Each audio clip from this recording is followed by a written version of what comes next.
On November 6, 2020, hip-hop fans worldwide were woken up to shocking news. One of the industry's fastest rising rappers had been shot and killed. Everyone was curious and eager to know the details surrounding Von's death, such as who shot him and what the circumstances surrounding his death were. These questions can be answered by understanding Von's final 24 hours alive. Who did he talk to? Was he caught lacking by his ops? Was he set up? These are the horrifying final hours of King Von interview with DJ Akademiks. Popular hip-hop commentator DJ Akademiks has come under fire in the past for his bizarre fixation with artists' off-the-mic violence and nihilism, promoting negativity, and poking fun at Chicago gang activity and glorifying the gang violence associated with Chicago drill music. Despite his troubled career, DJ Akademiks has over the years managed to remain in the good graces of Chicago rappers such as King Von and Lil Durk. Among his most watched videos was King Von's last ever interview. The 40-minute video has been watched over 2 million times and revealed to fans what his life was like at the time. The interview also gave hip-hop fans clues about who might have had a hand in the rapper's death. Right off the bat, it is important to note that the interview was not planned. At the beginning of the video, DJ Akademiks revealed that Von was a surprise guest. The interview seemed unplanned as Von was live streaming from his phone as he was driving. In the interview, Von hinted at the deadly lifestyle that was his reality. Asked about his nickname, The Demon, which seemed to stem from his gangster lifestyle, King Von was not shy about it. Interestingly, after his death, numerous reports regarding the number of people he had killed surfaced. Not only did this show that he was a hardcore gangster, but also that he must have had numerous ops. Although many believed that it earned him street cred, it may have put a huge target on his back since many people were out to get him. In fact, as we will see later in the video, Von was forced to walk around with guys from O-Block, armed security, and moved in a bulletproof vehicle. Although Von acknowledged that people feared him, he also told Akademiks that they loved him in equal measure. This is one of the reasons he was always seen around the area despite the Parkway Gardens Homes area being famous as a hotbed of gang violence. The area adopted its popular name after the murder of O.D. Perry. He was a member of the Black Disciples and the area got its name to honor him. Reports from the area suggested that O.D. Perry's murder was in retaliation to the murder of 15-year-old Shondell Gregory, alias Tuka, who was shot and killed while waiting at a Chicago bus stop the same year. After the death of the two gang members, the area descended to chaos, sparking off a series of shootings that have since left many dead and continues to wreak havoc in the community to this day. The sad part about gang violence is that each side always wants to have the last laugh, leading to an unending cycle of violence. Many believe that Von's growing status to stardom should have kept him out of the area to avoid getting caught in the crossfire between the GDs and BDs. However, Von was adamant that O-Block was his home, and he was not afraid to hang around there any chance he got. He revealed that he helped the residents with bills and treated the kids to candy anytime he was in the area. However, he also revealed that he was cautious since he understood that fame and money would always attract jealousy and hatred, even from one's own people. Despite this, no one ever stepped up to him because of his street cred. In fact, anytime he was around O-Block, everyone was on their best behavior. Surprisingly, Von hinted at him not getting killed in O-Block due to gang violence. According to the Chicago rapper, there was a false perception of the area. He told Akademiks that people should not be afraid of the area and that the only reason it got a bad rep was due to people who were not from O-Block coming to start trouble. He also noted that at the time, things were starting to improve in the area. Interestingly, Von was still afraid of getting caught lacking, and his paranoia showed throughout the interview. DJ Akademiks noted that Von constantly kept looking around, despite the fact that he had people in the car with him who could be on the lookout for him. What is more interesting is that he was in New York and not Chicago, which meant that his ops were miles away from him. According to the rapper, he had been forced to adopt the habit of constantly scanning his surroundings in case an op was trying to make a move on him. Better safe than sorry, the rapper told Akademiks. Despite him being a superstar, gang violence was still a thing, and he was not about to let ease up on protecting himself. Von's manager revealed that Von had been doing music for less than 2 years. Therefore, his life was still pretty much the same. Money and fame could not easily change their street behavior and mentality. Most of Von's actions were modeled by his surroundings, and a 2-year period was not enough to change him from a hardcore gangster to a normal hip-hop artist. He also revealed that he was thinking of quitting the music business because he did not like the fact that he brought artists up from the hood only for them to be killed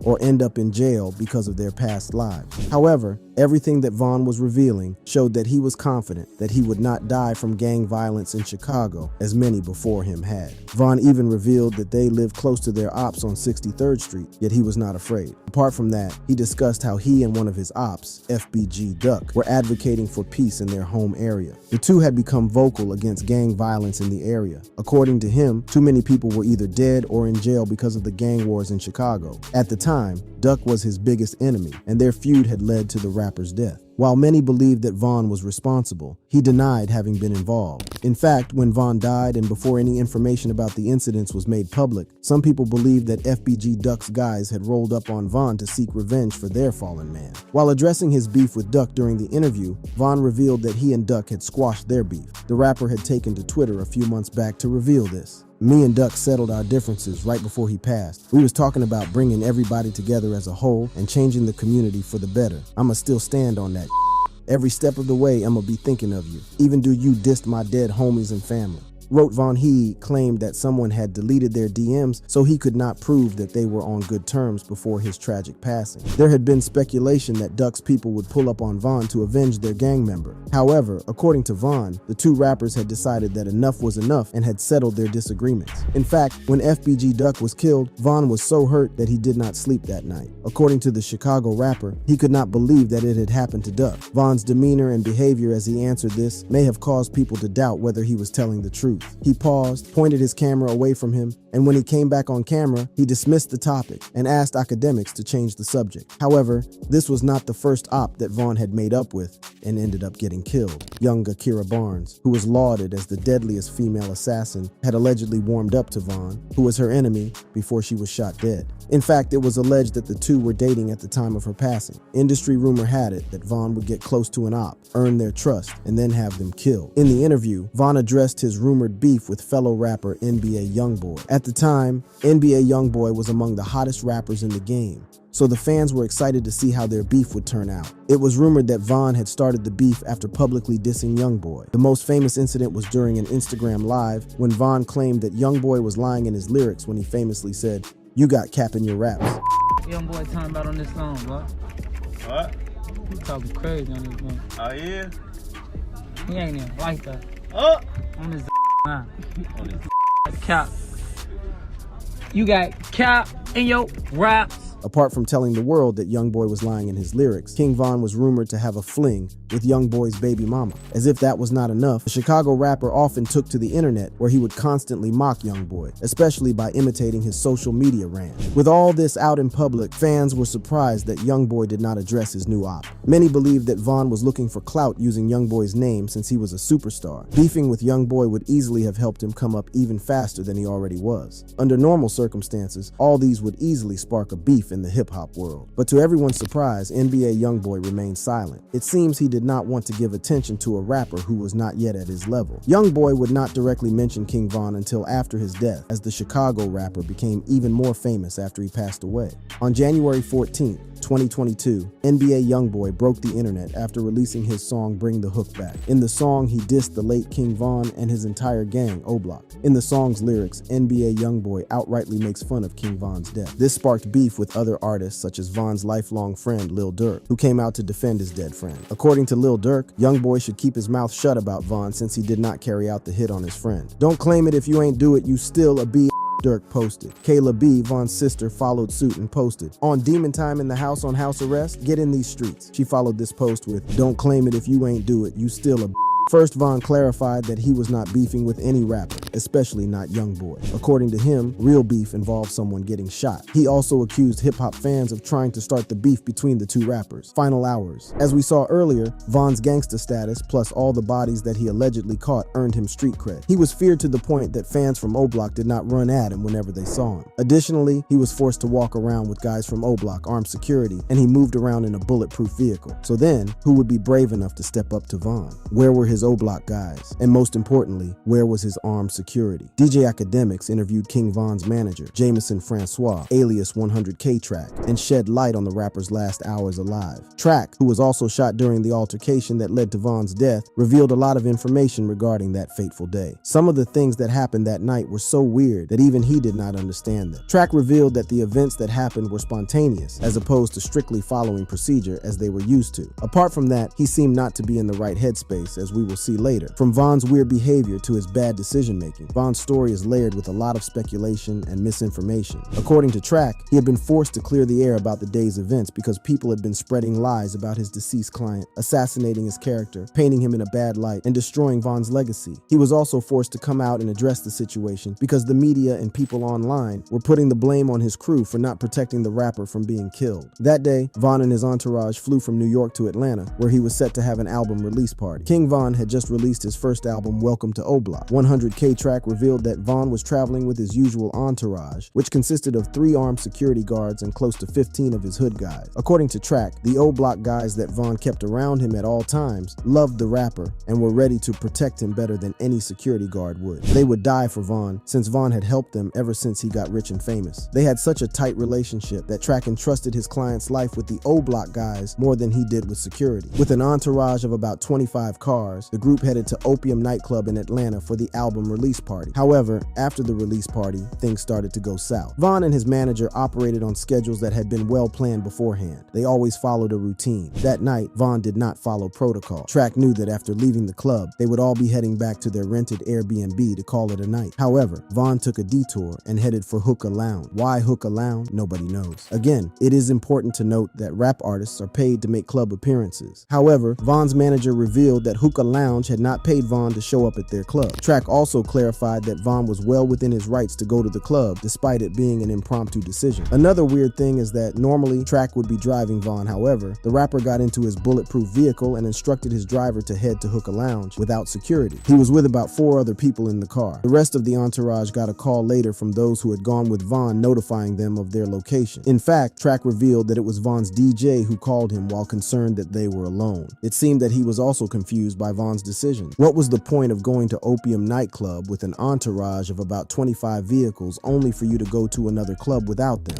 And to make matters worse, you failed to notify your manager or security regarding your whereabouts. It just did not make sense. It was unlike Von to make such security blunders. According to Track, anytime they went to an after party, they went as a group. However, that night, Von completely ignored his normal gangster instincts and went on his own. Having grown up in one of the roughest neighborhoods in Chicago, he was expected to be on top of his game when it came to security. In fact, Track praised Von for being the best artist he had worked with in terms of being security conscious. Von knew how to move to avoid getting caught lacking by his ops. Even with 3 armed security guards and 15 loyal O-Block guys, Von was not known to slip up when it came to security. When the rest of the guys got to Von's location, the story got even more weird. Seeing that Von had a head start, everyone thought that he was already in the club. To their surprise, Von had been in the car for almost 30 minutes. So why had he gone without them? And without telling anyone, only for him to chill at the parking lot? Why had he not entered the club? These are questions that may never be answered. At this point, his entourage had been outside their vehicles for more than half an hour and were starting to get cold, so some of them started getting back into their vehicles. Track approached Von and told him that people were confused and it was time to enter the club. Surprisingly, Von agreed immediately. Track then ordered his security to conduct routine security checks to ensure that it was safe for them to get inside. They had a look inside the club as well as the back and assured Track that everything was fine. Although many people on social media tried to blame the armed security for not protecting Von, Track revealed that they did everything that they were supposed to do. He even told Academics that the armed security guards were forced to leave their firearms in their vehicles since no one was allowed to enter the club with a gun. At this point, Track and Von were still conversing and waiting to get the final clearance from the security guards. Suddenly, one of Von's homeboys came up to the driver's side and notified Von that he had just seen Quando Rondo sleeping in his car. In a split second, Von was out of the car and heading toward Quando's direction. Now Von's manager is still baffled at Von's decision-making that night, especially at this particular point. Quando Rondo was signed to NBA YoungBoy's label. It is essential to point out how old-school hip-hop beef started, through affiliation. Since Quando Rondo was directly affiliated to YoungBoy, he was already considered an op. This brings to question what Von had told DJ Academics barely 24 hours earlier. He had said that he did not have any beef with YoungBoy. Then why did he decide to attack a rapper he had been seen with only once in public? Had he lied to Academics about his feud with YoungBoy? Later in the interview, Von's manager revealed that both camps, YoungBoy and Von's labels, had exchanged words in the past. Von had told his people that if he ever came across any of YoungBoy's people, he would treat them like a little boy. Von had set his mind on assaulting anyone affiliated to YoungBoy. However, he did make it clear that he would not involve guns, just fists. What is surprising is that Quando and Von appeared to be cool with each other, as a video posted by Von a year earlier surfaced of them clowning 63rd Street. According to Track, Von was known to be a calm guy. However, his reaction upon hearing Quando was in the area was very peculiar.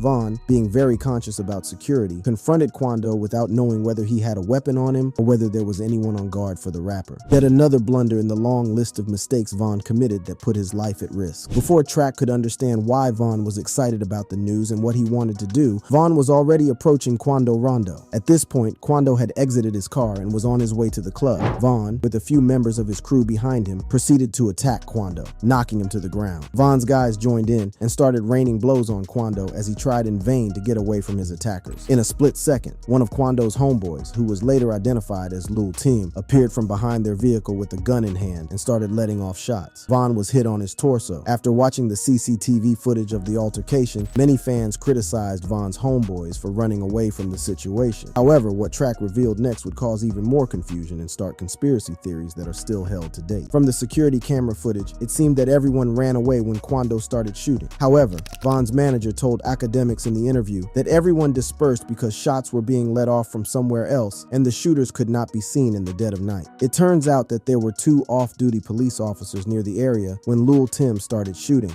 When the first shots were heard, the cops started shooting uncontrollably. Why would police officers start shooting without knowing what was going on? Were they not worried that they would kill innocent bystanders? We shall explore this further later in the video, since it led people to believe that there was an elaborate scheme to assassinate King Von. Von was put in a vehicle by his guys and rushed to the hospital. On the way to the hospital, those in the car with him panicked while Von stayed calm. According to his manager, Von tried to calm everyone who was in the car with him. In fact, from the way Von carried himself during the ride to the hospital, everyone thought that he was not fatally wounded and that he would survive the ordeal. This is a direct contradiction to what Von's ex-girlfriend revealed were his last words. According to Asian Doll, Von's last words to his crew were, "Y'all let them get up on me. Stop crying, y'all, let them get me." It turns out that not only was Asian Doll not present during the whole ordeal, she had supposedly communicated with Von through a spiritual advisor. Although he was alive when he arrived at the hospital, Track revealed that he died during surgery. Those were King Von's last 24 hours alive. The whole incident being weird to fans and even to Von's closest people, anyone would be right to think that they were missing something. Some of the events leading up to his death were just too convenient. It did not seem like a random set of events. It did not take long for people to start speculating. Conspiracy theories of Von being set up started to surface. King Von setup. It hurt us. It hurt us a lot. I cried. Some of my friends cried. He had a big influence on us. A really big influence. King Von's death caused a lot of heartache to his fans, friends, and family. It was no surprise that people started investigating his death and coming up with all kinds of theories. However, it is first important to give Quando's side of the story. On that fateful night, Quando Rondo was outside the hookah lounge in his car. His entourage was in the club, and he decided to take a nap. His friend, Timothy Leaks, alias Lil Tim, refused to leave his side and decided to keep him company. Not long after, the parking lot was filled with people that Quando did not know. At this point, he decided to get back into the club. While he was walking to the club alone, he was confronted by a large group. They started beating him up as he tried in vain to break free. Quando's right-hand man, who was inside the vehicle all this time, saw that his brother was heavily outnumbered. He quickly jumped out of the vehicle with his gun in hand and fired shots at Quando's attacker. Von and his manager were hit. As everyone scattered in all directions, Lil Tim was also hit. According to Von's manager, Lil Tim sustained a gunshot wound to his leg after the off-duty cops started shooting. All this time, Von was still holding on to Quando. What is interesting is that Quando later revealed that he did not know it was Von who had attacked him or even got shot. And you at this point didn't know who it was either? Ma'am, I didn't know this was him. Ma'am, I swear to God, on my soul, ma'am, like, ma'am, this is on Neighborhood Crip, ma'am. I did not know that was him till the next day. In fact, Quando said in the interview that when he was hit, he had an out-of-body experience. For a moment, he did not know what was going on. It's like I had an out-of-body experience. What Quando does remember is Von holding on to him, then remembers seeing gunshot wounds on Von and started screaming that the man holding on to him had been shot. This was even confirmed by Von's manager, who was closest to the chaos, but was unable to help Von as he was also shot in the leg. After Von's guys came back and separated the two, Quando got Lil Tim in his car and together with their driver, drove to the hospital. Although Von was loved, there was consensus among rap fans that Quando's friend did the right thing. Even DJ Academics admitted that Lil Tim has a chance at winning the case by claiming that he acted in self-defense. On the other hand, Lil Tim is yet to narrate his version of the day's events. However, it seems that he may not address it anytime soon. In an interview with Fuchsia's TV, Lil Tim would reveal his thoughts regarding the whole case. How do you feel about that? Like, do you feel any type of way, or you just waiting until the situation really play out. Fans eagerly waited for him to narrate his version of events. However, he did not reveal much about the case since it was an active matter in court. But he did reveal that his plan was to wait for the case to blow over. Shit, I'm just waiting to play out. Lil Tim also hinted at using the self-defense argument in the case. According to him, people pick and choose when to get angry over certain situations. He also added that anyone in the world would want their friends to be with them in case they are in danger. Lil Tim cleared the air on the number of times he had been shot that night. While there were reports that he had been shot 4 times, the truth is that he had sustained 2 gunshot wounds that night. Unlike his close friend Quando, Lil Tim handled the incident pretty well. He even revealed that he drove himself to the hospital despite sustaining 2 gunshot wounds. Not everyone was impressed with Lil Tim's interview. In particular, one of his most dangerous ops, Lil Durk. Lil Durk was considered his most dangerous ops since he and Von were best friends. It would not surprise anyone if Durk sought revenge against Lil Tim. We don't want to hear that scary soft